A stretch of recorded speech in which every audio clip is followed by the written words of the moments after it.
States Public Health Service, as it exists today, is the product of experience extending over a period of nearly 150 years. It was originally created as the Marine Hospital Service for the purpose of providing medical care to American merchant seamen. The Marine Hospital Service was established by an act of Congress signed by the second President of the United States, John Adams, on July 16, 1798.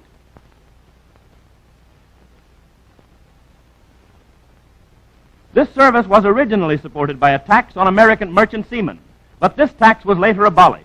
The tax was collected by the Collector of the Customs of the Treasury Department, and the Marine Hospital Service came under the jurisdiction of that department, where it remains today.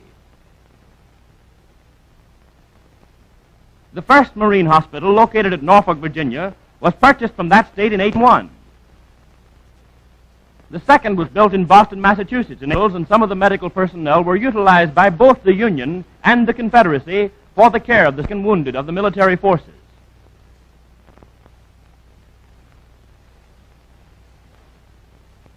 It frequently happened that the medical officers of the early Marine hospitals were the first physicians to diagnose such diseases as cholera, fever, and smallpox, which seriously endangered the public health at ports of entry. As time went on, the work of the service became of such increasing importance to the public health of the country that Congress gradually extended its duties until it became in function a federal health service. Recognizing the value of mobility and military discipline in an organization which had to combat epidemic diseases, Congress authorized the organization of the Marine Hospital Service along military lines, with officers holding commissions in grades similar to those of officers of the medical departments of the Army and the Navy. In 1912, the name of the service was changed to that borne by this organization today, the United States Public Health Service. The Public Health Service is administered by the Surgeon General, who is responsible directly to the Secretary of the Treasury, to Congress, and to the President of the United States. We will now hear the Surgeon General briefly outline the work of the Public Health Service. Although the first responsibility for public health rests upon the states and localities in our country, the federal government, through the Public Health Service, does much to prevent disease and to improve the health of all the people. This is done in many ways. One very skilled group of men and women of disease and means of preventing it. Other service officers guard the ports to prevent introduction of disease from abroad. Others have the duty of preventing and halting the spread of infections within our own territory. Under the provisions of the recently enacted Social Security Act, the Public Health Service is cooperating with every state and territory in the development in those states and territories of a national health program. This cooperative work between the federal, state, and local governments should provide new standards of health care for the people. In addition, the manufacture of all serums and vaccines sold in the country is carefully supervised by the Public Health Service. Studies are carried out concerning drug addiction and mental hygiene. It conducts marine hospitals in which are treated American sailors. In addition, the service keeps in constant touch with health conditions throughout the world through weekly reports from every consular officer. It encourages health education in various problems of disease prevention. In what follows, you will see in much more detail the ways in which this organization operates for human service.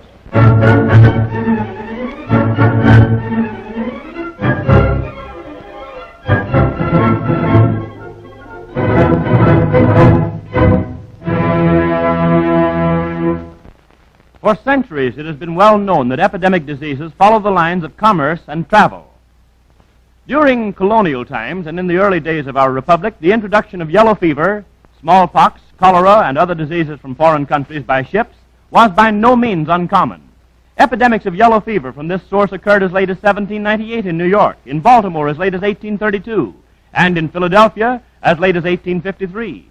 Many outbreaks of smallpox and cholera were the result of cases brought in by vessels. The danger of introduction of diseases from abroad has paralleled in growth the remarkable development of transportation on the sea, on the land, and in the air. The transportation of disease has been as much facilitated by improved mechanical methods as has the transportation of persons or property. Maritime quarantine was at first undertaken by the states and cities, but is now administered by the Public Health Service at all the ports of the United States and its possessions. To perform these functions, the service has been given quarantine jurisdiction over all ships and all persons, both citizens and aliens, coming into American ports from abroad. In its quarantine work, the United States Public Health Service maintains a fleet of trim and speedy boarding tugs, which carry the quarantine officers out to the vessels arriving at United States ports.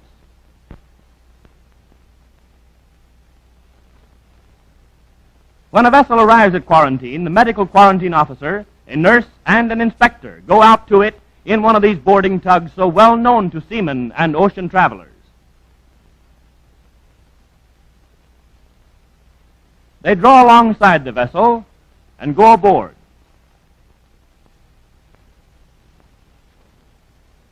The quarantine officer meets the ship's doctor and the purser.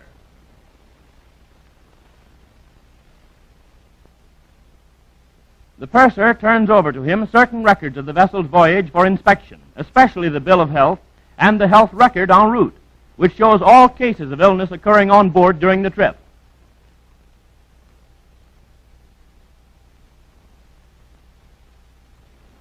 The list here shows a suspicious case of illness in a member of the crew. Let's see now what happens.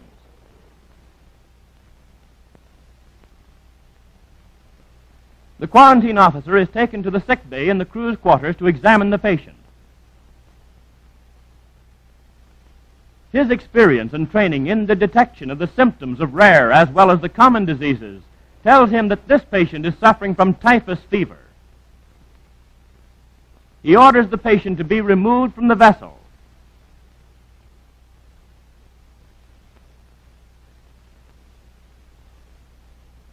And put aboard the quarantine tug to be taken ashore. All persons who have been in contact with the patient and thus have been exposed to the disease are also ordered on board the tug. The patient and the contacts are taken to the detention hospital, in this instance, Hoffman Island in New York Harbor.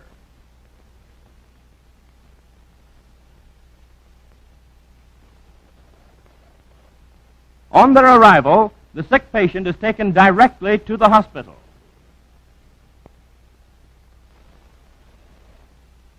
Here he is given appropriate treatment and cared for until he is recovered. Every facility is made available in such cases, both for the benefit of the patient himself and for the protection of others.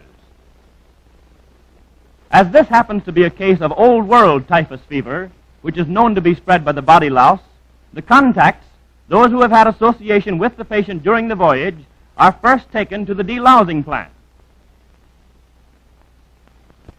Here they must remove all of their clothing. Thoroughly sprayed with soap and water. Next, they are sent under the showers. And finally, each one is sprayed with an insecticide that kills any lice or nits that may still remain in their hair.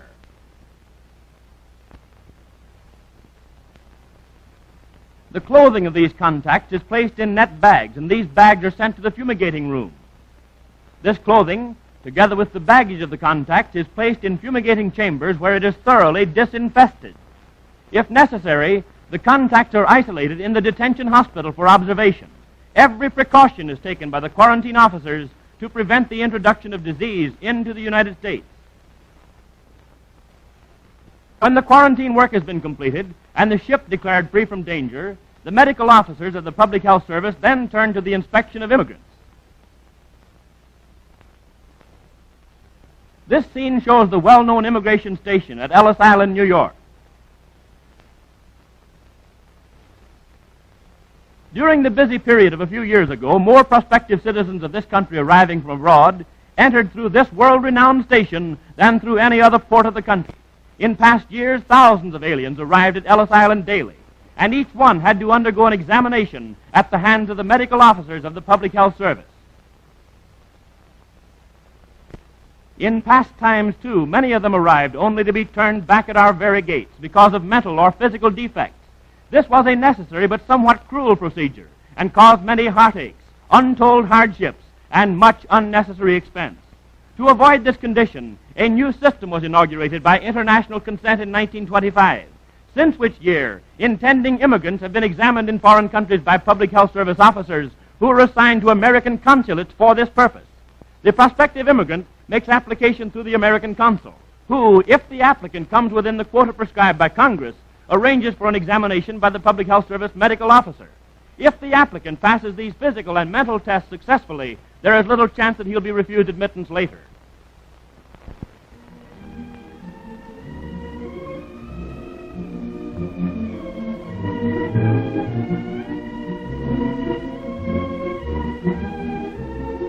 Among other old records, Webster's book on pestilence gives vivid descriptions of the many ravages of bubonic plague.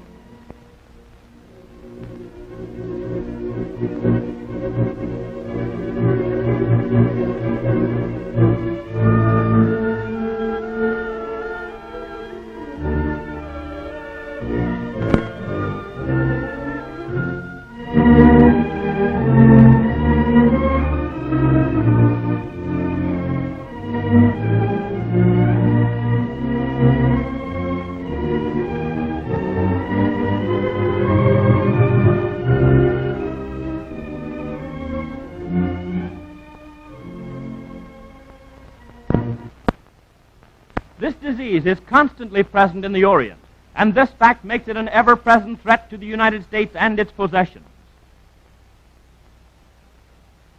The germ that causes bubonic plague is carried by fleas that live on rats and other rodents. Rats are great travelers, and vessels at wharves must use rat guards to keep them from coming aboard. Notice how this rat balances himself with his tail. Now he attempts to clear the rat guard. Will he succeed? It looks like he'll make it. No, he admits defeat, and he returns to the wharf. Yellow fever, the fearful yellow jack which once struck terror to the South, is one of the best examples of a dread disease now almost entirely wiped out by science. It is transmitted principally by a particular kind of mosquito. With the mosquitoes which transmit the disease exterminated, yellow fever is eliminated. Although yellow fever has been banished from our shores since 1905, it still exists in South America and Africa, and recent developments in air travel again make it a menace to the United States. To combat this menace, the yellow fever mosquito must be eliminated from ships and airplanes, and infected persons must be detected and isolated. Although the mosquitoes which spread yellow fever usually fly but a relatively short distance, they have been carried by airplanes for thousands of miles. It's only by the exercise of the utmost care and constant watchfulness that this dangerous, ever-threatening disease is kept outside our borders. When there arrives at a port of entry an airplane which might bring in the yellow fever mosquito, the passengers and crew are inspected for symptoms of the disease. An important part of the inspection is the taking of the temperature for evidence of fever. The plane is gone over thoroughly with a vacuum cleaner to recover any yellow fever mosquitoes that might be aboard. Then the cabin and all enclosed spaces in the plane are sprayed with insecticide that destroys these dangerous pests. The opening of air routes to the Orient has created serious problems in preventing the introduction of diseases, particularly cholera and smallpox, into Hawaii and the United States.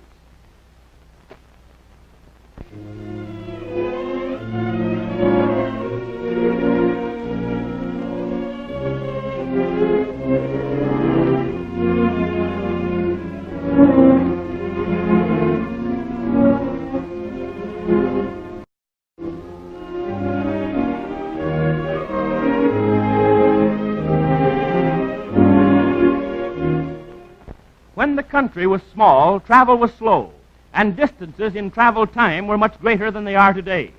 Then there was less need for action on the part of the federal government itself in preventing the spread of epidemics.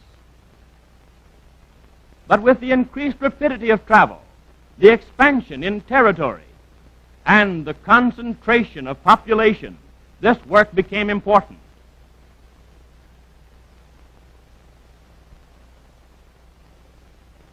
With increase in interstate traffic, the need for uniform quarantine regulations became apparent, and by the consent of the states and under the Commerce Clause of the Constitution, Congress provided for federal control of both interstate and international quarantine. The sanitary control over all water supplies used for drinking or culinary purposes on interstate carriers is one of the activities of the Public Health Service in connection with the prevention of the interstate spread of disease. It is obvious that this is a tremendous task. The water included in these supplies comes from almost 3,000 sources. In this work, the cooperation of the state and city health authorities is given to the Public Health Service. In taking supplies of drinking and culinary water on board vessels, connections are made direct to the supply pipes, and the possibility of contamination of the water during this process is thereby reduced to a minimum. Here we see a supply of drinking water being taken aboard a steamship at one of our ports. The same sanitary precautions are carried out when drinking water is taken aboard trains. Frequent inspections are made of this procedure.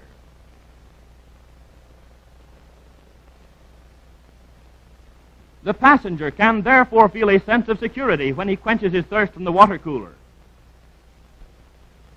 or drinks water with his meals in the dining car. The fight against bubonic plague is a fight against the rat. He must be trapped, poisoned, starved out, built out. Everything must be done to rout this animal. The rat has been called man's most destructive and dangerous enemy. He is certainly a most dangerous pest in the case of bubonic plague. He is sturdy, furtive, and crafty, and he readily matches his cunning against that of his enemies. The rat catcher must know the habits of this animal, and it is only with such knowledge, combined with actual experience, that he can qualify as an expert in what may indeed be called a specialized field.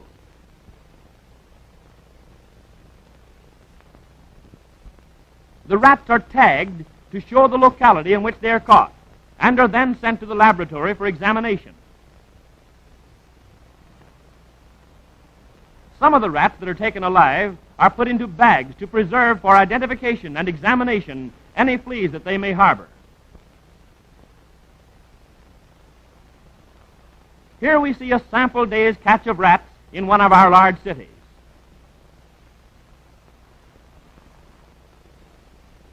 At the laboratory, the rats are combed for fleas, and their fleas are collected for study and for testing to determine whether or not they are infected with bubonic plague.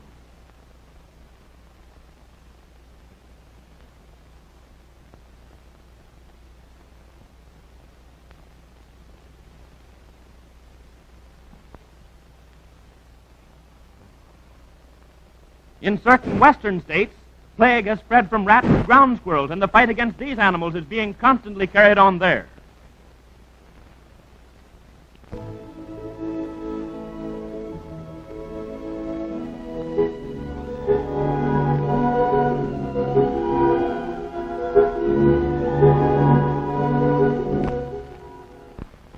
The following are typical scenes of the regions in the east-central sections of this country in which trachoma is chiefly found. In these rural sections, life was somewhat primitive, and the sanitary conditions were conducive to the spread of the disease because of the habits and customs of the people. They did not know that trachoma was spread by means of the hands and by towels and handkerchiefs and other articles which may carry the discharges from the eyes. Simply described, trachoma is a chronic infectious disease of the lining membrane of the eyelids. If the lids are turned back, a number of small granular bodies resembling sago grains will be noticed. The disease produces a roughened condition of the inside of the lid, which irritates the front of the eyeball, causing an inflammation, which often leads to blindness. For many years, the Public Health Service has conducted a campaign against this ancient disease. As early as 1912, Dr. John McMullen of the Public Health Service was sent to Kentucky to make a survey of the situation there. Dr. McMullen, what was found in Kentucky and what was done there? Well, more than 18,000 persons were examined in 1912, and between 7 and 8% were found to have trachoma. Many had already been blinded by the disease, and many others remained in dark rooms, shielding their eyes with their arms. Some had not seen light for months, while many cases had existed for years. In checking up some years later, the changes were remarkable. Instead of many sore-eyed people and the almost universal practice of wearing colored glasses observed during the first survey, scarcely colored glass was seen in few cases of active trachoma. From the standpoint of humane and economic considerations, there is no way to estimate what this trachoma work has been worth. Much of the work was done in mountain regions, where roads even now are not good. Usually medical officers travel by horseback, and often they had to walk. The work has now been turned over to the states. Instead of painful and sightless eyes to destroy the joys of youth, we now have the precious gift of sight. The future must be drear to one destined to live in darkness. Fortunately, this boy was discovered in time. Instead of blindness added to other infirmities of old age, we have the ability to assume an economic role in family affairs.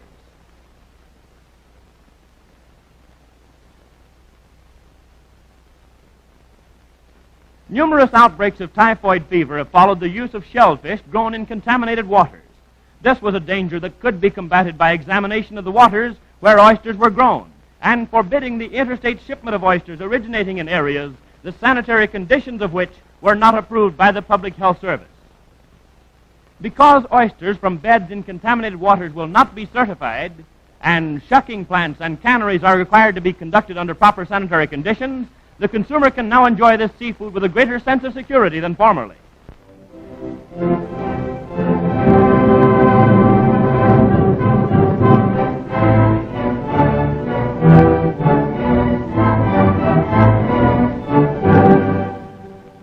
An act of Congress authorizes an annual conference between the Surgeon General and the state health officers to discuss important health matters.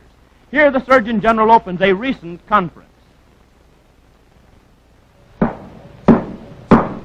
This annual conference of state and territorial health officers will come to order.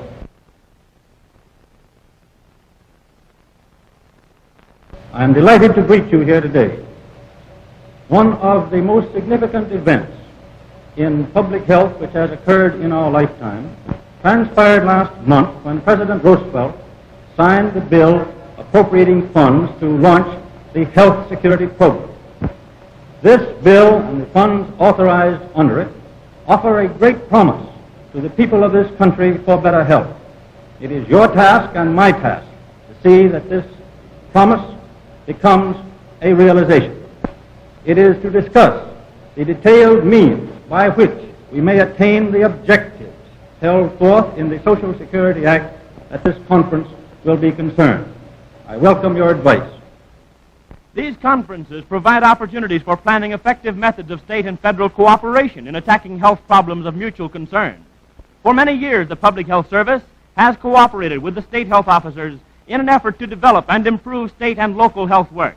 When necessary, experienced service officers are assigned, as shown here, for periods of time to aid state and local health departments in their special health problems. Funds made available by Congress have been matched by state and local agencies and used to develop local health services. Under the Social Security Act, provisions for this cooperative aid to these health services have been greatly extended.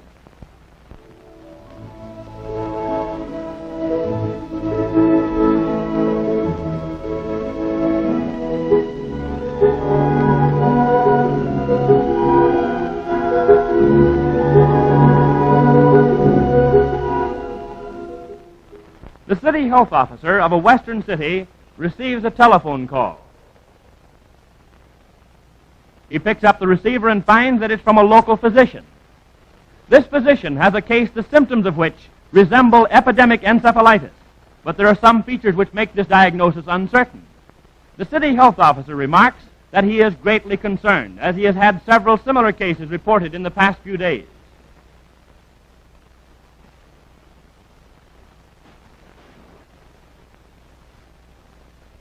The city health officer decides to notify the state health officer. He calls him by telephone and outlines the local situation.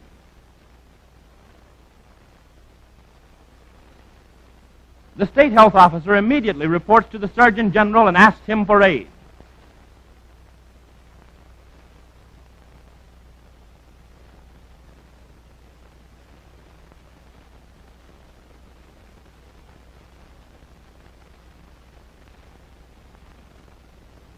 The city health officer calls an assistant and instructs him to consult with the local physician. He is definitely alarmed. A little later, a telegram is received from the Surgeon General. After the Public Health Service officers have conducted a preliminary investigation, they call a conference to discuss the situation. Gentlemen, this epidemic is growing. At least 50 new cases are being reported daily. We must encourage close and harmonious cooperation between ourselves as representatives of the Public Health Service and the city, county, and state health authorities. The local medical schools have made available their laboratories and other facilities. What will be our policy as regards information for the general public? The city health department are notifying the public frankly of the situation. Business must proceed as usual. There must be no panic. There is an unusual plague of mosquitoes just now. I wonder whether there's any connection with this outbreak. We'll test that theory as thoroughly as possible. The mosquito tests were conducted on prison inmates who voluntarily submitted themselves as laboratory animals. After these experiments were made, another conference was called to discuss the results. Dr. Williams, what are your results so far? The mosquito apparently does not transmit this particular disease. However, our investigations must be continued in other directions. The epidemic, despite all that has or has not been done, is subsiding. We will transfer our studies to the National Institute of Health in Washington. As a result of intensive studies at the laboratory, it was concluded that the disease was due to a virus, and several important new facts regarding it were adduced from these investigations. In preventing diseases spread through unclean milk, a safe milk supply is essential. Tuberculosis, strep throat, undulant fever, typhoid fever, and other diseases are spread through contaminated milk. The Public Health Service feels that clean milk, properly pasteurized, is the only safe milk to drink, and it has conducted studies to determine the efficiency of pasteurization procedures. These precautions assure a safe and clean milk supply to the ultimate consumer. That is, if ultimate sanitary precautions are observed by the ultimate consumers themselves. Another form of assistance to and cooperation with the states is special aid in times of emergency. The disastrous floods which frequently occur in the United States illustrate an emergency that may arise suddenly. During these floods, the states frequently request the help of the sanitary engineers of the Public Health Service in providing emergency purification and protection for town and city water supplies in the affected areas.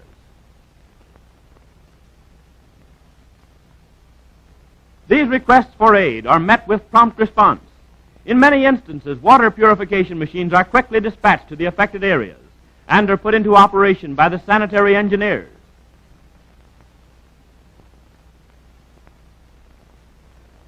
As the water is pumped into the reservoirs or distributing systems, it is treated with chlorine to make it safe for human consumption.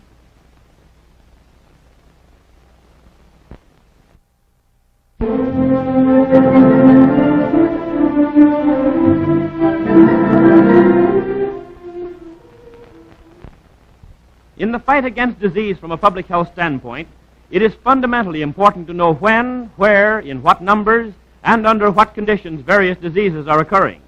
The Public Health Service records the important communicable diseases on charts, which show their seasonal prevalence. Note on these charts how closely the cases for different years follow the same general seasonal pattern. Each separate line across the chart represents a year for the particular disease. The service maintains an intelligence office regarding the occurrence of epidemic diseases in the United States and foreign countries, and reports are received weekly from all American consuls. Their wide distribution is shown on the map. Whenever there's an outbreak of a quarantinable disease anywhere in the world, the American consul at that place promptly cables this information to Washington. Information is also obtained from many other sources, from local health officers and state health officers, who report regularly by telegraph and on cards like the card shown here.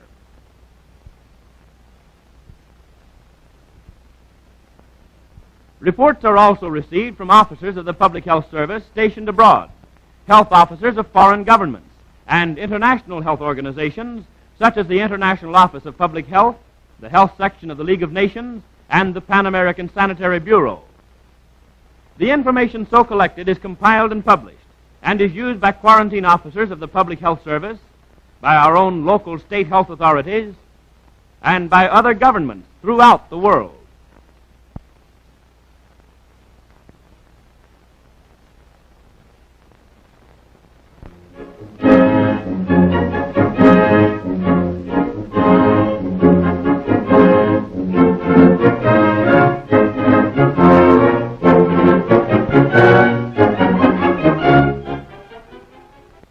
Dr. L.S. Rao, Director General of the Pan American Union, addresses a recent conference.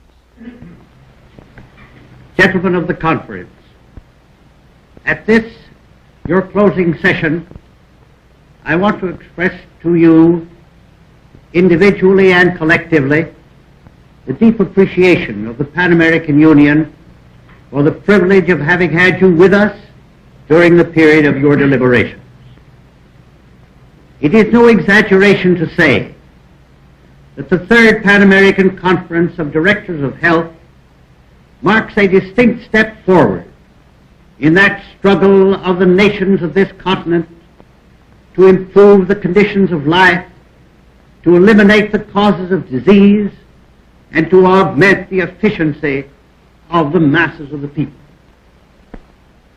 I wish, therefore, to congratulate you and at the same time to assure you that in the future as in the past, you may count upon the earnest and enthusiastic cooperation of everyone associated with the Pan American Union.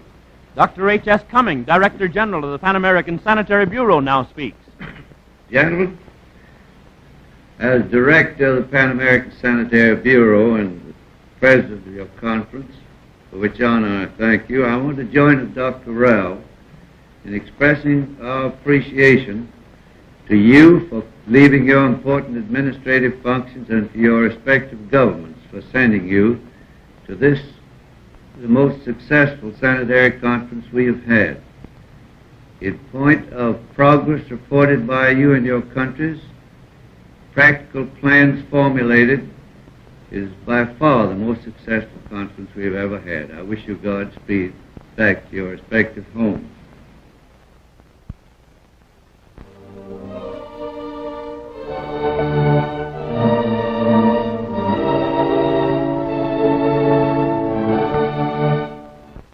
Scientific studies dealing with the diseases of man were made by the Public Health Service as early as 1886.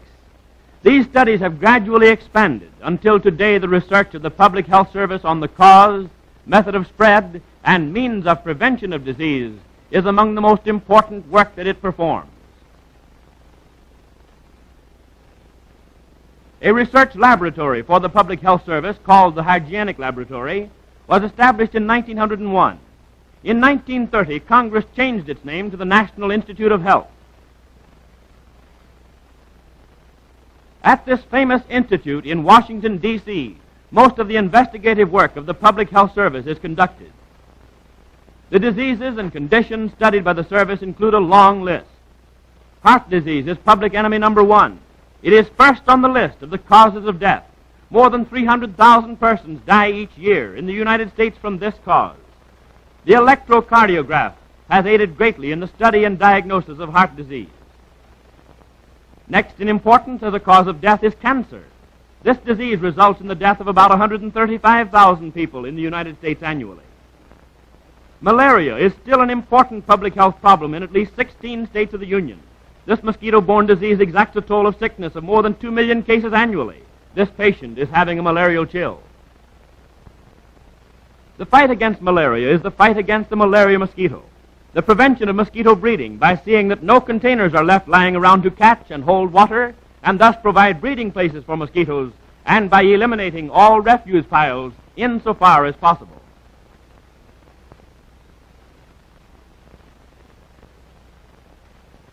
In certain regions, effective mosquito control has been accomplished by dusting water areas with a poisonous mixture.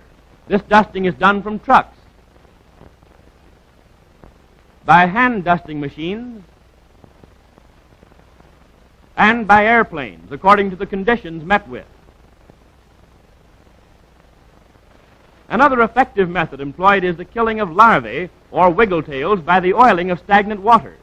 Other preventive measures include ditching for drainage and keeping mosquitoes out of the home by screening.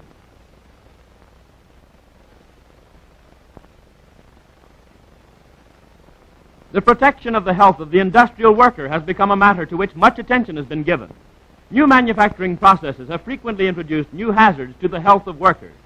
The control of occupational diseases comes within the province of the physician and the engineer.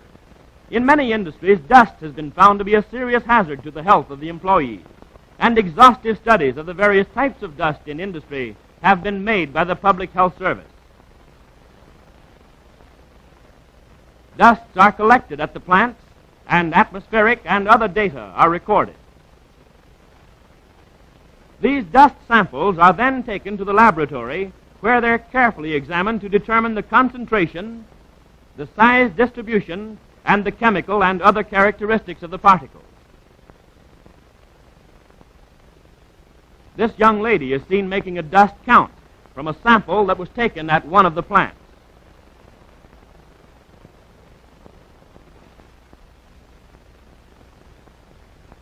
The Public Health Service has conducted studies on the mottled enamel of teeth, a disfiguring condition caused by an excessive amount of fluorine in the drinking water in certain areas of the United States.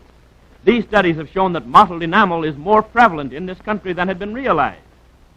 The Public Health Service conducts studies on stream pollution, a subject of growing importance with our constantly increasing and concentrating population. New problems have arisen not only from the increase of human waste discharged into streams, but also from the increase and changing types of industrial waste.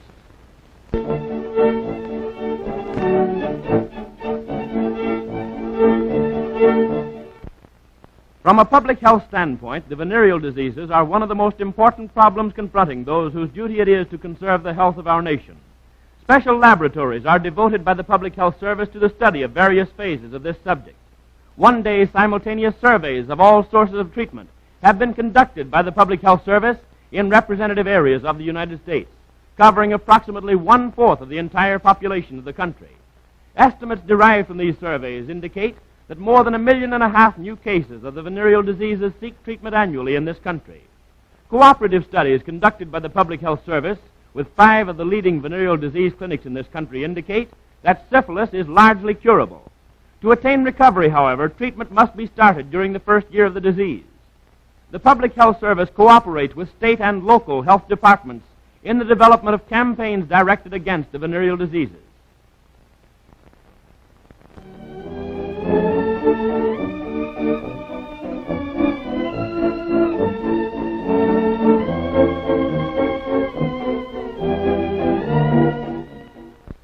From time immemorial, the law of the sea has required vessels to provide medical attention for their seamen. This was a difficult matter for the owners of ships in the early days of the Republic. Therefore, in order to encourage its struggling merchant marine, Congress established the Marine Hospital Service in 1798 to relieve the ships of this burden. The first Marine Hospital in Boston, which was the first general hospital in that city, furnished hospital care for sailors from some of the famous war sloops and frigates of the War of 1812.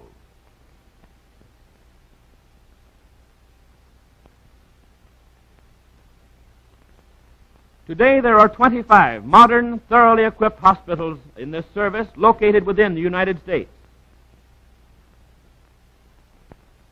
These hospitals have an aggregate bed capacity of approximately 6,000 beds and give treatment to about 300,000 persons annually, while almost as many more apply each year for other service, including physical examinations. New marine hospitals have recently been built at Baltimore, Cleveland, Detroit, Galveston, Memphis, New Orleans, Norfolk, San Francisco, and Seattle. The Marine Hospital at Stapleton, New York, which is the one shown here, has been enlarged to make it a 1,000-bed institution. These hospitals are professionally staffed by medical officers, both competent and humane, secured by examination and selection. Only qualified graduate nurses, professional dietitians, and skilled therapeutic aides are employed. These hospitals have all the specialized services. eye, ear, nose, and throat, a thoroughly equipped X-ray department, dental department with the most modern equipment, hydrotherapy, physiotherapy, venereal disease, and some have a psychiatric service. They are provided with the most modern appliances for the diagnosis and treatment of disease. Dental treatment is furnished at all marine hospitals by dental officers.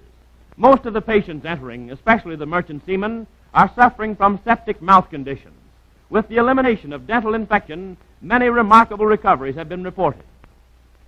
The facilities of the marine hospitals are available without cost to American seamen employed on board any registered, enrolled, or licensed vessel of the United States, to officers and enlisted men of the Coast Guard, to officers and crews of vessels of the Lighthouse Service, to certain keepers and assistant keepers of the lighthouses,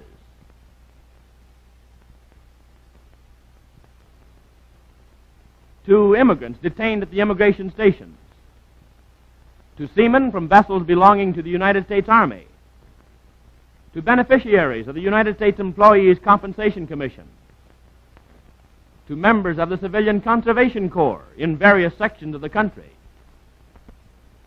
to patients of the United States Veterans Administration, and to persons afflicted with leprosy. This is the National Leprosarium at Carville, Louisiana. Applicants for license as pilots, other officers of vessels of the United States Registry, and lighthouse keepers must pass an examination conducted by medical officers of the Public Health Service. These examinations are for vision, for color blindness, and for hearing.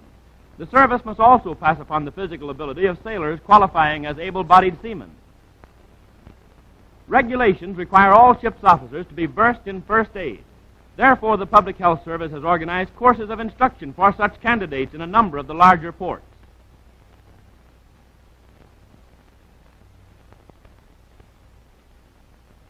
Not only does the service furnish medical aid to the Coast Guard, but it also sends its medical officers with the cruising cutters on the North Atlantic Ice Patrol to furnish medical care to the officers and crews of these vessels. The service also sends medical officers with the Bering Sea Seal Patrol.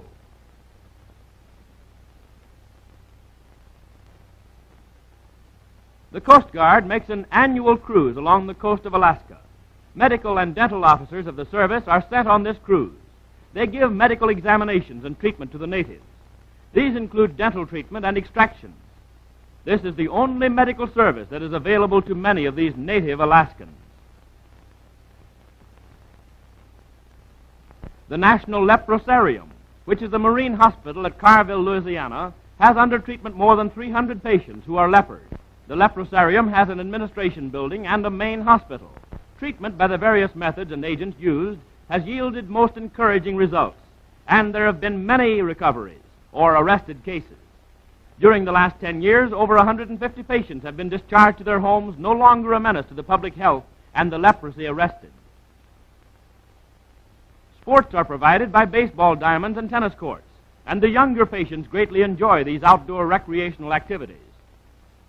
The cottages for the patients are comfortable and are provided with ground for gardens, in which many of the patients take much delight. Life for these unfortunate persons is made as comfortable and as pleasant as possible.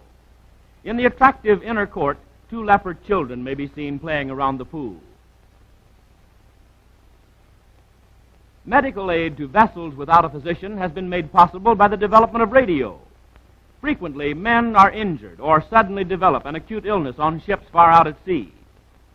If there's no physician aboard, the Public Health Service is notified by radio.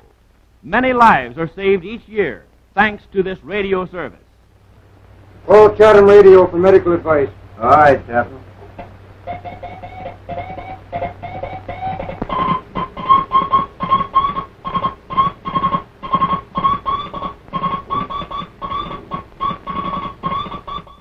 The message from the vessel is received by a commercial radio station, which immediately relays it by telephone to the nearest marine hospital. Seaman suffering from sore throat for 2 days. Now has temperature 104, slight cough, face flushed, appears seriously ill. Request medical advice. Signed Master, SS Columbia. Send this reply. Man apparently has acute tonsillitis. put him to bed on liquid diet. Have him drink cold water freely. Use hot alkaline gargle every 2 hours. Give 10 grains of aspirin every 3 hours for 4 doses. Report progress in 12 hours. Sign this, U.S. Marine Hospital. Very well, sir. A merchant seaman may have been suddenly attacked by illness on approaching port. Here again, the medical officers of the Marine Hospital are notified by radio. But in this case, an ambulance is sent from the hospital to the dock to meet the boat. The patient is taken off the vessel on a stretcher. He is placed in the ambulance and rushed to the Marine Hospital. On arriving at the hospital, he is taken directly to the ward for examination and diagnosis. The medical officers examine him carefully, and with the aid of the history of the case that is furnished them, they make their diagnosis. In this instance, it's definitely an acute attack of appendicitis. The patient must be operated on at once. He is therefore taken to the operating room, where the troublesome appendix is removed.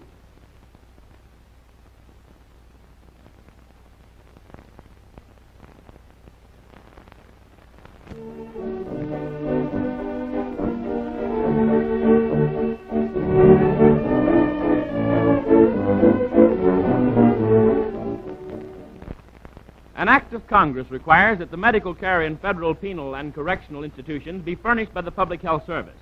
The prisoners are given thorough physical examinations: eye, ear, nose, and throat, chest, dental, and other examinations. They are also given various types of mental tests. These mental tests will afford valuable data for the study of different types and characteristics of prison inmates, which differentiate delinquents from non-delinquents. When the United States Public Health Service Hospital was established at Lexington, Kentucky, the problem of narcotic drug addiction was put under the banner of medicine. Until that time, this problem had been regarded almost solely as a correctional one. The hospital, consisting of a group of buildings, covers an area of approximately 12 acres. The buildings are constructed in quadrangular form, providing a large central court serving as an entrance plaza to the various departments and units of the hospital. From here, one gains access to these units, especially provided for the reception and treatment of new admissions, for the treatment of those suffering with intercurrent diseases, and for the intensive study of patients and of those requiring special forms of treatment. This part of the institution constitutes the professional center of the hospital.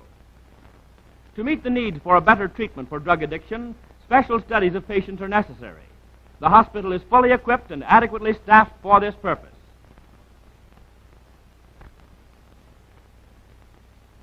Opportunities for outdoor work are afforded the patients through the operation of a 1,000-acre farm.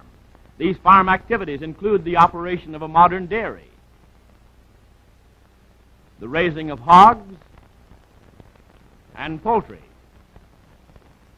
and intensive truck farming. Indoor work for patients includes the operation of a laundry, a modern garment shop for the manufacture of clothing worn by the patients, not for sale, and other activities that are necessary for the maintenance and operation of the hospital. Supervised outdoor recreation is desirable and necessary for the health of the patients. It promotes good fellowship and normal human relationships.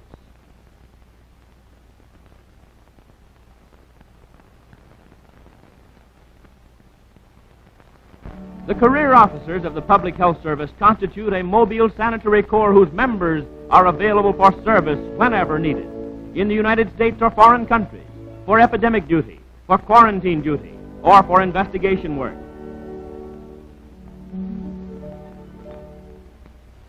The honor roll contains the names of many men and women who have contracted diseases in line of duty, and of many who have made the supreme sacrifice.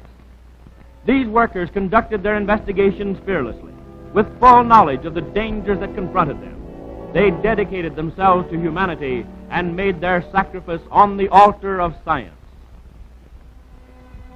Other workers were not less fearless, but more fortunate, not less assiduous in their devotion to duty, but more favored on the field of battle.